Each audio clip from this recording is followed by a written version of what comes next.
네, 오늘 말씀 제목은 모든 민족에게 전파될 천국 복음입니다.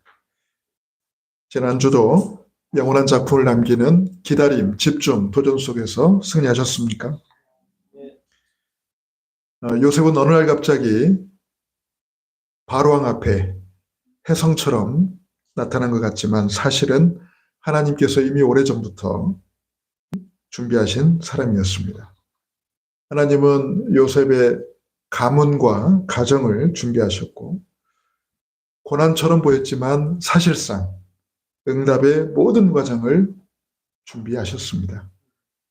하나님이 준비하신 요셉은 어디를 가나 꼭 필요한 사람이 되었고 시대재앙을 막는 일꾼으로 크게 쓰임을 받았습니다. 시대와 현장을 살리는 전도자로 저와 여러분 모두가 쓰임받을 수 있기를 주님의 이름으로 축원합니다. 이번 주 수요일부터 제27차 세계 선교대회가 시작이 됩니다. 수요일과 목요일 이틀간은 선교사 합숙으로 진행이 되고 금요일은 하루 종일 모든 교회와 성도들이 함께 참여하는 선교대회로 진행이 됩니다. 그동안 그 코로나 팬데믹으로 인해서 모두가 큰 어려움을 겪었고 선교대회도 사실상 진행이 안 됐었는데 이번 선교대를 통해 새롭게 정비하고 도전할 수 있는 계기가 마련될 수 있기를 함께 기대하고 있습니다. 선교는 특별한 개인이나 특별한 교회 또는 특별한 단체만 할 수 있는 그들만의 전유물이 결코 아니죠. 구원받고 그리스도의 복음을 가진 자는 단 한 명도 빠짐없이 반드시 실천해야만 되는 삶의 유일한 목표요 방향이 바로 선교인 줄 믿습니다.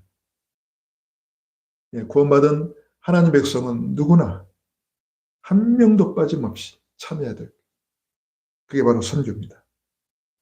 만약 사람들이 우리를 보고 왜 사냐고 물을 때에 오직 선교를 위해 산다 이렇게 말할 수 있어야 됩니다.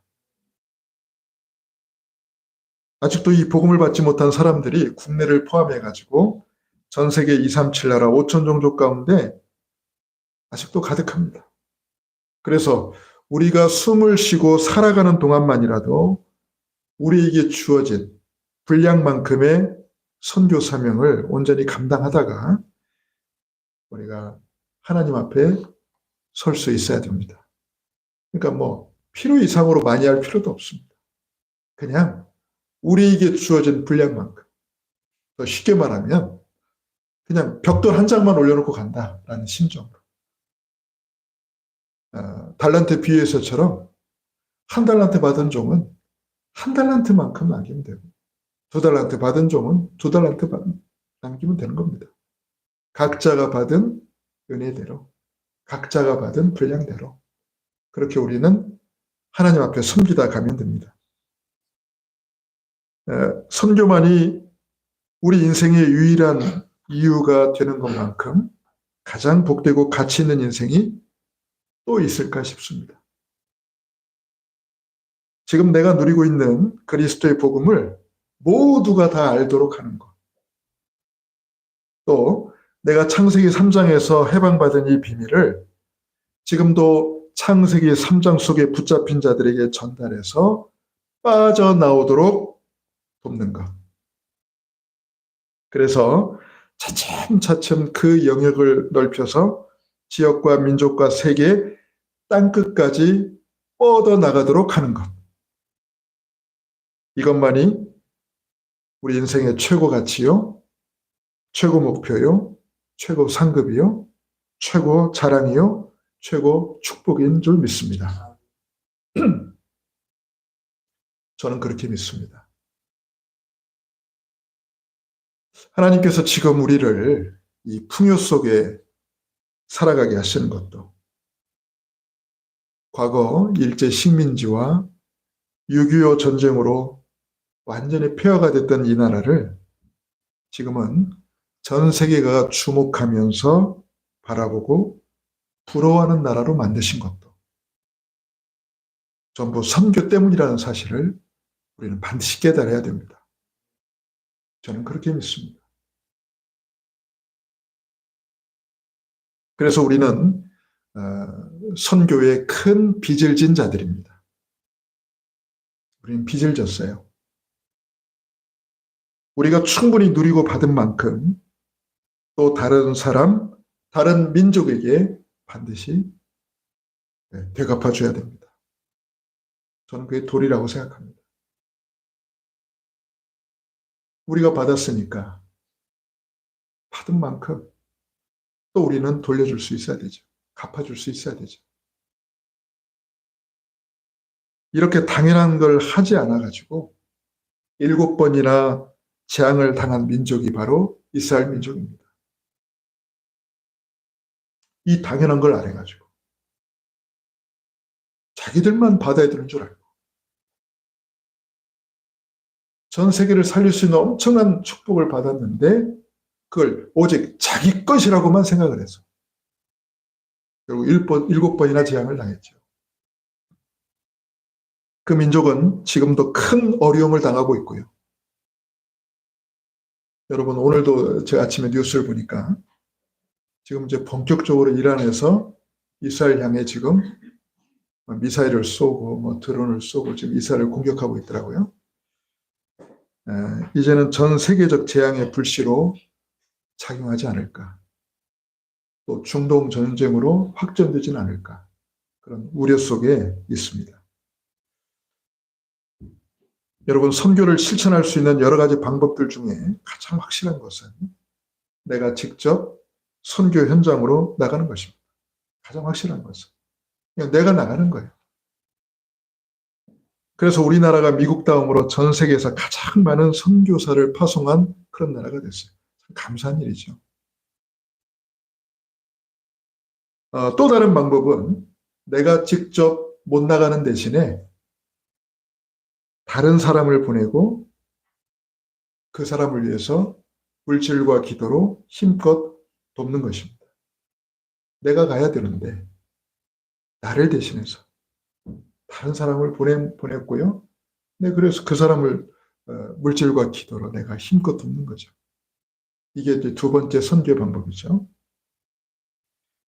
이번에 전 세계에서 많은 선교사님들이 27차 세계 선교대회를 참석하기 위해서 들어오셨습니다. 작은 정성을 모아가지고 이분들을 위해 다음 주 저희 교회에서 특별 선교조일 특별 헌금을 작정하려고 합니다. 그 다음 주일, 4월 21일이죠.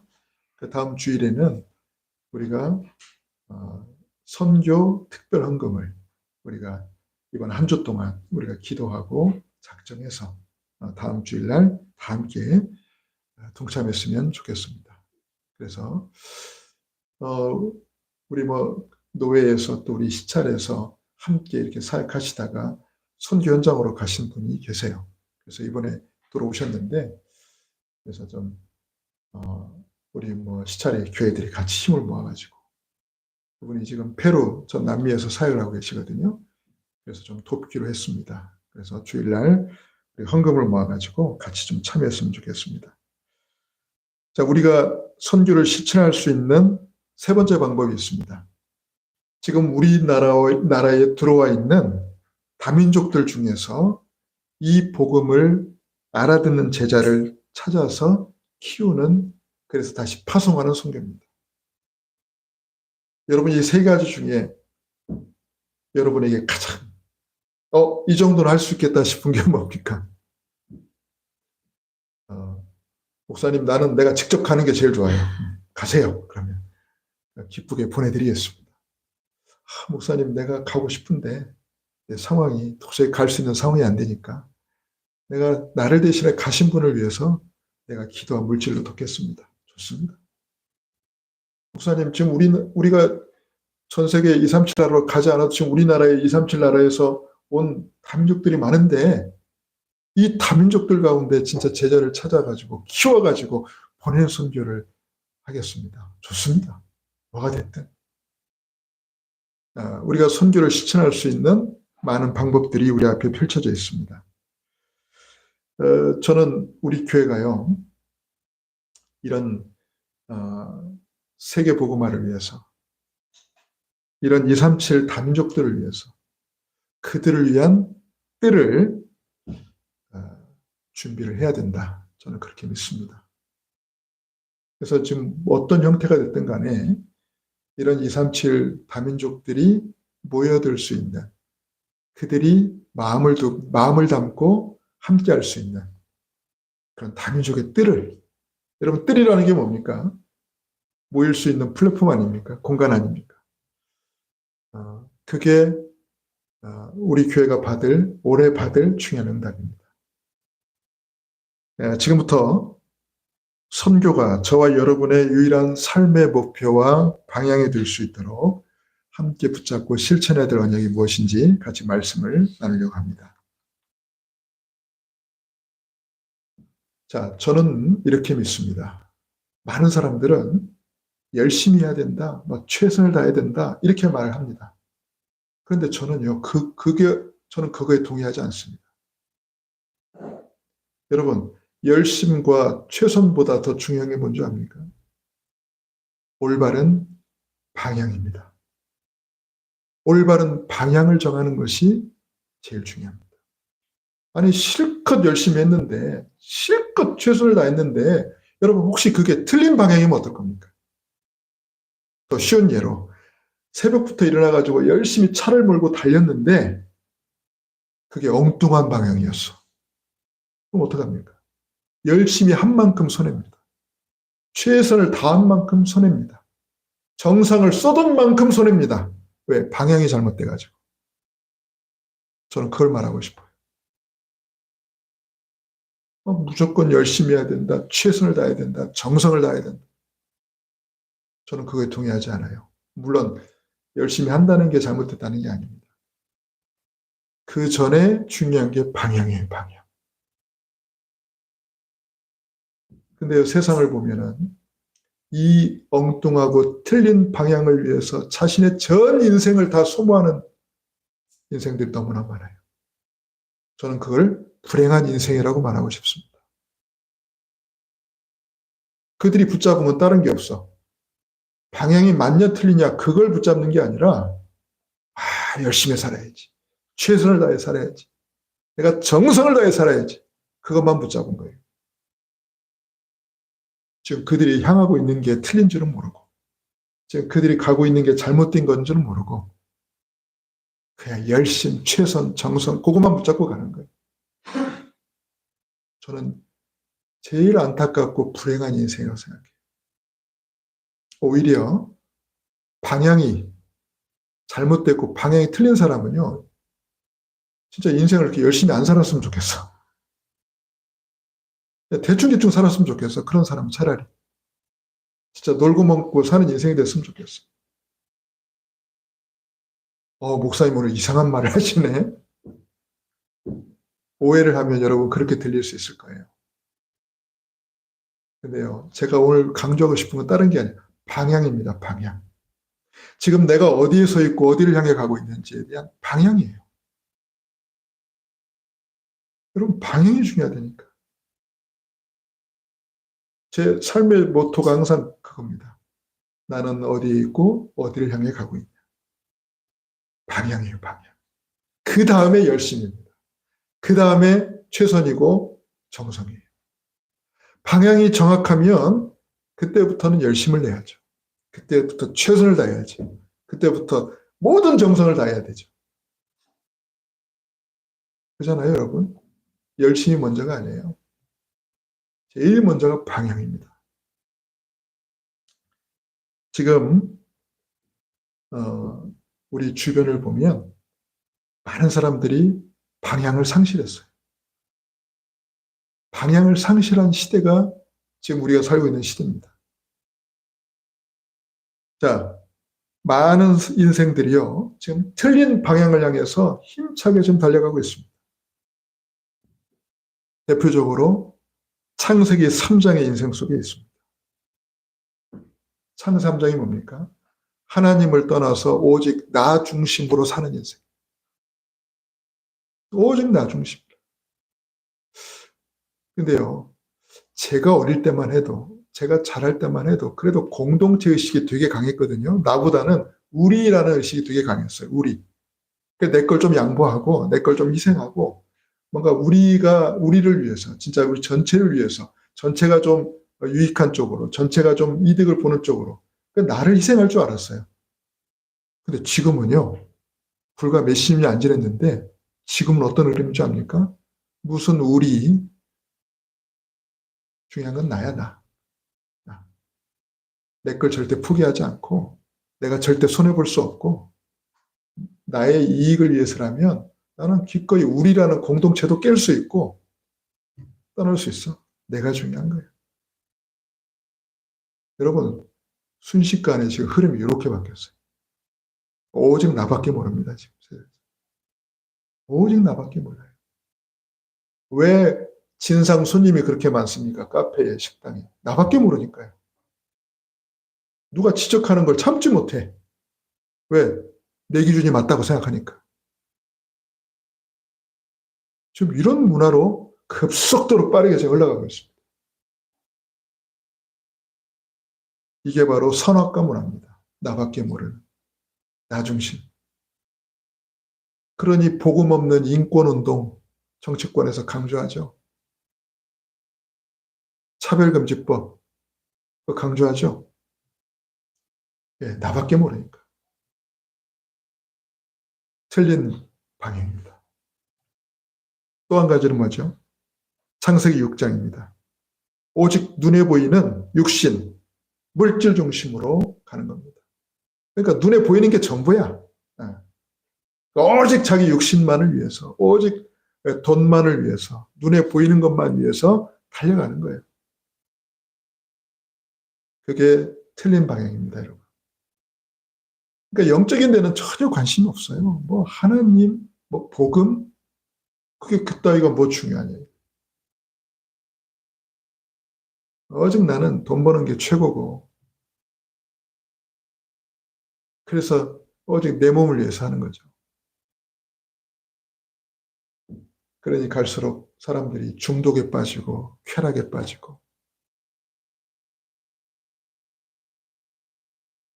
이게 네피림 문화입니다, 여러분. 그리고 또 한 가지 틀린 방향이 뭐냐면 창세기 11장의 바벨탑 문화입니다. 성공하면 돼. 무조건 성공하면 돼. 그러니까 하나님 없어도 내가 성공하면 돼. 이게 여러분 이게 바벨탑 문화예요. 그러니 무조건 과시를 해야 돼요. 이른바 플렉스죠, 플렉스. 더 크고 더 화려하고 더 고급스럽게 해서 과시하는 거예요.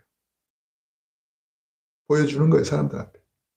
좋은 차 타고 비싼 차 타고 비싼 집 살고 비싼 시계 차고 명품 가방 메고, 일명 똥 가방, 루이비 똥 가방 이런 거 메고. 이거 과시하는 거죠. 하나님 없는 성공. 나 이렇게 성공했다 이거지. 그리고 나라는 뭘로 바뀌죠? 패권국으로 바뀌어요. 우리나라 건들면 어떻게 되는지 보여줄까? 그래서 막 더 강한 나라. 자꾸 그걸 추구하죠. 그러니까 이제는요, 전쟁이라는 것이 이제 밥 먹듯 일어날 겁니다. 여러분, 이게 지금 하나님 없는 성공 중심. 오직 성공. 이게 전부 지금 틀린 방향입니다. 근데 세상은요, 미친 듯이 틀린 방향을 향해서 엄청 빠른 속도로 가고 있어요. 오직 나 중심, 오직 욕심 중심, 오직 성공 중심. 여러분도 혹시 그렇게 휩쓸려 갑니까? 여러분, 그건 틀린 방향입니다.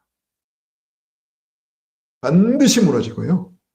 비참한 결과를 맞이합니다. 틀렸기 때문에. 자, 근데요, 정신을 지금 못 차리고 있는 게 누구냐? 교회와 성도들이에요. 여러분, 세상은 이렇게 틀린 방향을 향해서 가고 있는데 문제는 그들에게 올바른 방향을 가르치고 보여줘야 될 교회와 성도들이 방향을 상실해 버렸어요. 대표적인 게 바로 이스라엘 아닙니까? 그게 바로 예루살렘 성전 아닙니까? 예루살렘 성전이 어떤 곳입니까? 하나님께 예배드리는 곳입니다. 근데요, 예수님 당시 예루살렘 성전은요, 이방인의 뜰을 아예 없애버렸어요.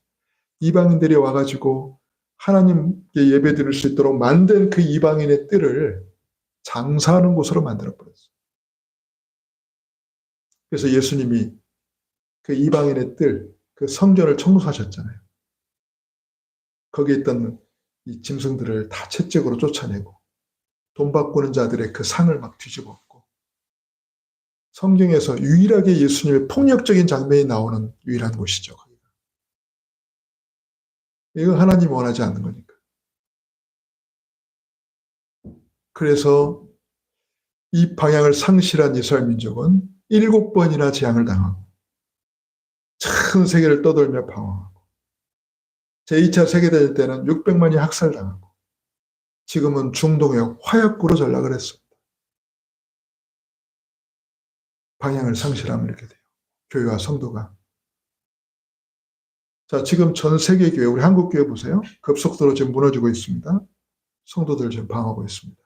여러분은 그래도 주일날 교회 와서 예배를 드리고 있는데 참 감사한 일이지만, 교회를 다녔던 분들이 교회를 안 나옵니다. 유럽 교회는요, 이미 폐쇄된 지 오래됐어요.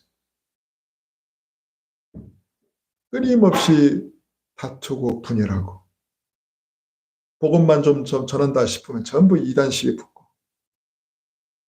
한국 교회는 이단 시비 때문에 망했습니다. 좀 뭐 역사 있고 증거나면 무조건 다 이단. 왜 그럴까요? 자기 성도들 빼앗길까 봐. 그리고 많은 성도들은 교회에 흥미를 잃고 출석을 거부합니다. 그래서 어느 뉴스에 나오더라고요. 실제 방송 그 뉴스에 나왔다니까. 가난한 성도들이 증가하고 있다. 그래서 처음에 나도 몰랐어. 가난한 성도가 뭐지? 가난을 뒤집어 보니까 안 나가 성도들. 안 나가. 야, 참. 아니, 일반 뉴스에서 그걸 다루더라니까요. 가난한 성도들이 많다. 안 나가 성도들이 많다. 자, 그러니까 교회는요, 전부 이제 다 미자립 교회가 되는 거죠. 미자립 교회가. 이제 독립이 안 되죠. 뭐죠? 이렇게 생활이 안 되는 거예요. 그러니까는 목사님들이 생활이 안 되고 어려우니까 자꾸 딴짓을 하는 거죠. 이게 지금 방향을 잃어버린 현재 교회의 모습과 성도의 모습입니다. 자, 그래서 여러분, 오늘 확실한 오늘 메시지의 결론이 이겁니다. 따라해 봅시다. 선교는 방향이다. 여러분 다 잊어버려도 이것만 잡아세요. 선교는 방향입니다. 지금 내가 어디를 향해 가고 있느냐가 중요합니다. 여러분, 내가 가고 있는 방향만 맞으면 아무것도 없어도 괜찮아요. 왜? 하나님이 다 채워주십니다. 방향만 맞으면 된다. 그래서 여러분, 언약만 제대로 붙잡으면 응답받게 돼 있다. 우리는 이거 귀에 못이 박히도록 들었잖아요. 언약만 확실하게 붙잡으면 하나님이 나머지 모든 것 다 채워주시고 응답하신다. 여러분, 이거 우리 귀에 못이 박히도록 들었잖아요. 그게 바로 바꿔 말하면 이 말이에요. 방향만 맞으면 된다 이 말이에요. 방향만 올바르면 하나님께서 아무것도 없어도 시간표 따라 채워주시는 겁니다. 방향만 맞으면. 근데 방향이 잘못되면 다 끝장이에요. 다 틀린 거예요. 아무리 많이 가져서 다 필요가 없는 거예요. 자, 그래서 오늘 우리가 읽었던 이 본문에 보면 지금 이 시대의 시간표는 어디를 향해 흘러가고 있는가 정확하게 말해주고 있습니다. 마치 지금 이 시대를 미리 바라보고 쓴 것처럼 예수님께서 지금 이 시대에 일어난 일을 정확하게 2000년 전에 말씀하셨어요. 지금 이 시대의 시간표는 어디로 가고 있는가. 근데 이게 지금 똑같이 일어나고 있죠. 볼까요? 자, 예수께서 감람산 위에 앉으셨을 때에 제자들이 조용히 와서 이르되 우리에게 이르소서 어느 때에 이런 일이 있겠사오며 또 주의 임하심과 세상 끝에는 무슨 징조가 있사오리까. 이거 2000년 전에 제자들이 예수님께 물었던 질문입니다. 근데 2000년 전에 예수님이 이렇게 대답했어요. 4절 5절에 예수께서 대답하여 이르시되 너희가 사람의 미혹을 받지 않도록 주의하라. 많은 사람이 내 이름으로 와서 이르되 나는 그리스도라 하여 많은 사람을 미혹하리라. 자, 마지막 때에 일어난 일. 첫 번째 뭡니까? 미혹하는 일이 일어날 것이다. 구체적 예로 나는 그리스도라 이렇게 말하면서 내가 그리스도야. 내가 재림주야. 근데 그 말만 하면 사람들이 믿겠어요? 근데 그 손으로 어마어마한 능력을 막 행하거든. 기적을 막 행하거든. 그러니까 사람들이 놀래가지고 진짜 그리스도인가 보다 해가지고 따라가요. 미혹하는 일. 거짓 선지자들. 제가 신학교 다닐 때 우리 한국의 실제 이단들이죠. 자칭 하나님이라고 말하는 교주, 자칭 그리스도라고 말하는 교주가 있는 이단들이 엄청 많더라고요. 조사해 보니까. 그때 자료에 의하면 우리나라에 하나님이 40분이 계시고요. 우리나라의 자칭 그리스도가 30분이 넘더라고요. 대단한 나라죠. 참. 지금은 더 많죠. 지금은 더 많아요. 자, 그리고 6절, 8절에 보면 난리와 난리 소문을 듣겠으나 너희는 삼가 두려워하지 말라. 이런 일이 있어야 하되 아직 끝은 아니니라. 민족이 민족을 나라가 나라를 대적하여 일어나겠고 일어나죠? 네. 곳곳에 기근과 지진이 있으리니 지금 전 세계적으로 이 지각판들이 막 지금 움직이면서 막 곳곳에 판과 판 사이의 경계죠. 계속 지금 흔들거리잖아요. 판과 판 사이. 그러니까 지각판이 이렇게 있으면 말 그대로 이 멘틀 이 위에 이 지각판이 떠 있는데 이게 이제 지각판이 움직이니까 판과 판 사이의 경계에서 계속 지진을 하는 겁니다. 지금 뭐 계속 걷잡을 일본 계속 흔들죠. 대만 흔들죠. 지금 우리나라에서 좀 멀리 떨어져서 여러분 우리 막 기사화되지 않았지만 저쪽 남태평양에 계속 지진을 합니다. 어느 때보다도 활발하게. 마치 지금 이때를 주님이 미리 보시고 말씀하신 것처럼. 근데 문제는 뭐냐? 재난의 시작이래요. 이 끝이 아니래요. 그리고 9절 10절에 보면 뭐가 일어나냐? 환란이 일어난대요. 예수 믿는다는 것 때문에 박해가 일어나고요. 그리고 많은 사람들이 시험에 들어가지고 넘어진대요. 실족한대요. 자, 11절에 또 나오죠. 거짓 선지자가 많이 일어나 많은 사람을 미혹하겠으며 거짓 선지자들이. 근데 힘없는 사람이 말을 하면 사람들이 신경도 안 쓰는데 영향력이 있는 사람들이 뭔가 이렇게 힘 있는 사람들이 막 사람들을 막 선동하고 막 미혹하니까 사람들이 훅 따르는 거예요.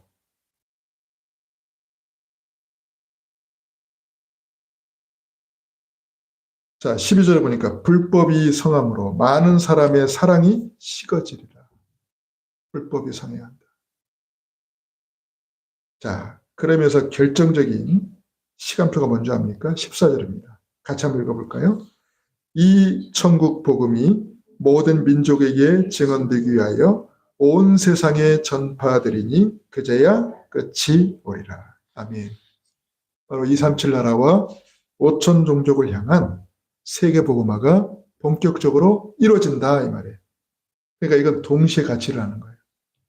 세계 복음화가 이루어지면서 전 세계적인 이런 난리와 기상이변과 이런 일들이 동시에 같이 일어난다는 겁니다.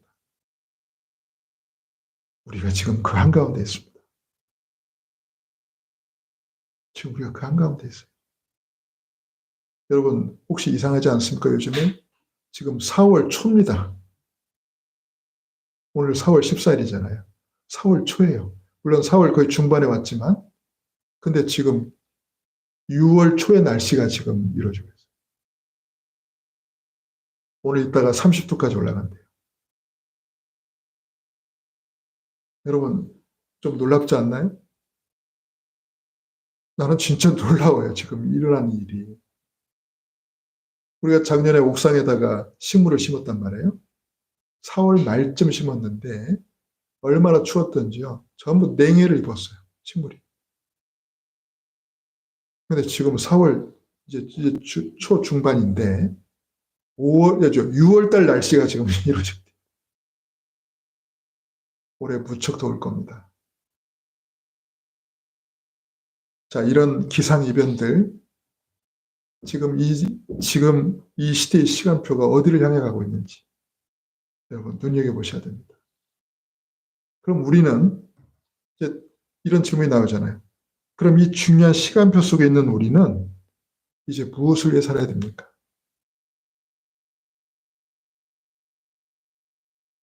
아무도 막을 수 없는 것을 먼저 깨달아야 돼요. 아무도 막을 수 없는 게 뭐죠? 전 세계적 재앙. 이건 아무도 못 막습니다. 그리고 그와 함께 일어나고 있는 세계복음화. 이건 아무도 못 막습니다. 그렇다면 나의 유일한 중심과 방향을 어디다 둬야 됩니까? 디모데전서 2장 4절입니다. 하나님은 모든 사람이 구원을 얻으며 진리를 아는 데 이르기를 원하시느니라. 디모데전서 2장 4절이에요.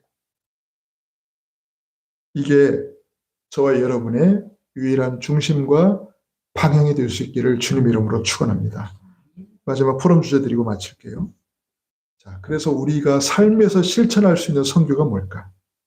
제가 붙잡은 건 세 가지입니다. 미래교회 선교, 문화 선교, 다민족 선교입니다. 그래서 이제 올해 시작할 겁니다. 미래교회 선교. 그래서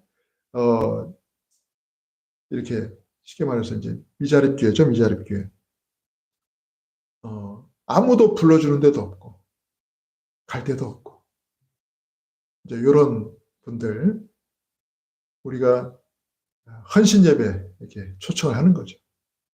그래서 그분들에게 이렇게 헌신 예배 명목으로 이렇게 지원을 해주는 헌신 예배, 그리고 우리 이자순 집사님을 포함해 가지고 우리 원규 형제님, 우리 중요한 문화 사역자들입니다.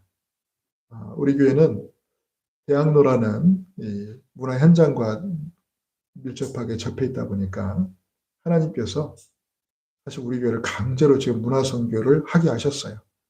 그래서 문화 현장에 우리 언약 가진 전도자들이 힘을 얻고 현장을 살릴 수 있도록 도와야 됩니다. 그래서 우리는 여기에 마음을 모아야 되고요. 그리고 다민족 선교입니다. 이거는 진짜 놓치면 안 되는 이 시대의 중요한 골든타임이에요. 그래서 237 다민족을 위한 뜰을 반드시 응답받을 겁니다. 그리고 다음 주일이죠. 4월 21일 아까 말씀드린 대로 선교 특별헌금을 작정하고 드리려고 합니다. 그래서 우리가 직접 선교 현장을 못 나가는데 그 중요한 선교 현장에 계신 선교사님을 우리가 돕는 겁니다. 한 주간 기도하고 작정하고 다 함께 동참해 주시길 바랍니다. 선교가 우리 삶 자체가 될 수 있도록 지금부터 우리는 작은 변화를 만들어 나가야 됩니다. 큰 변화도 아닙니다. 작은 거.